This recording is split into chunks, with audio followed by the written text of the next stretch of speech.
Hello everyone. हम लोग आज इस वीडियो में ज्योमेट्री का क्वेश्चन देखेंगे जो ऐसे बहुत ज़्यादा हार्ड तो नहीं है, बट ऐसे क्वेश्चन को जब एग्जाम में करते हैं तो बहुत ज़्यादा कैलकुलेटिव होता है, क्योंकि वहाँ पे हम कोसाइन रूल को लगाते हैं।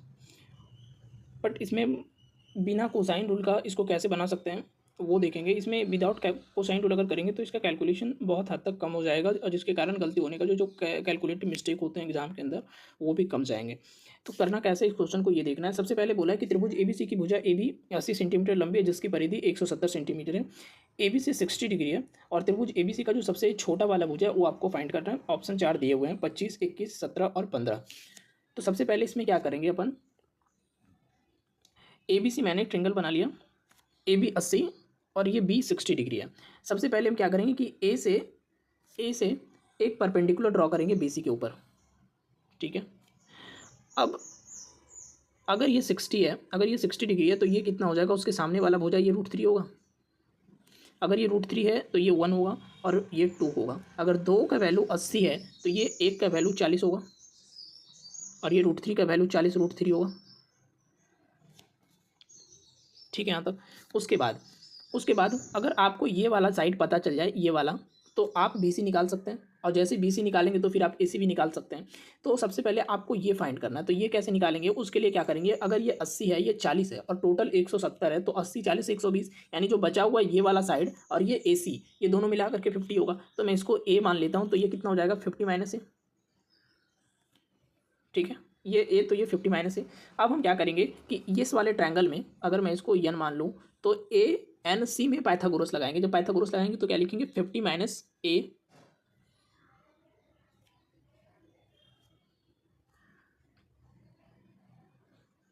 50 - A का स्क्वायर और माइनस का A का स्क्वायर इज इक्वल टू कितना हो जाएगा, 40 √3 का स्क्वायर। 40 का स्क्वायर 1600 और √3 का स्क्वायर 3। उसके बाद यहाँ पे क्या हो जाएगा, A² - B²। तो एक बार A + B और A - B करना है। जब दोनों को एक बार घटाएंगे तो आ जाएगा 50, और जब ऐड करेंगे तो 50 - 2A और इज इक्वल टू 1600 और गुने 3। अब यहाँ से जब काटेंगे तो ये 0 से 1 0 तो ख़त्म हो जाएगा, और 5 से कट जाएगा ये कितना बार में, 32। अब ये आ जाएगा 50 - 2, 32 दिया 96, यानी जो 2A बचेगा वो कितना बचेगा, 2A कितना बचेगा। मैं अगली स्लाइड पे चला जाता हूँ। 50 - 2A, यहाँ से आ गया 50 - 2A इज इक्वल टू 96। तो 2A इज इक्वल टू कितना हो जाएगा, माइनस का 46, यानी जो A आया वो माइनस का 23।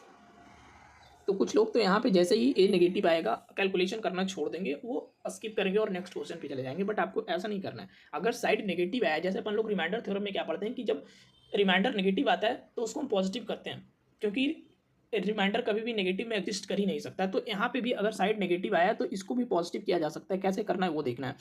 अब यहाँ पे अगर इसमें देखें तो आपसे BC पूछा है। BC कितना होगा, BN + CN। BC पूछा है आपसे, तो BC है कितना, BN + CN, और BN आपको दे रखा है कितना, 40।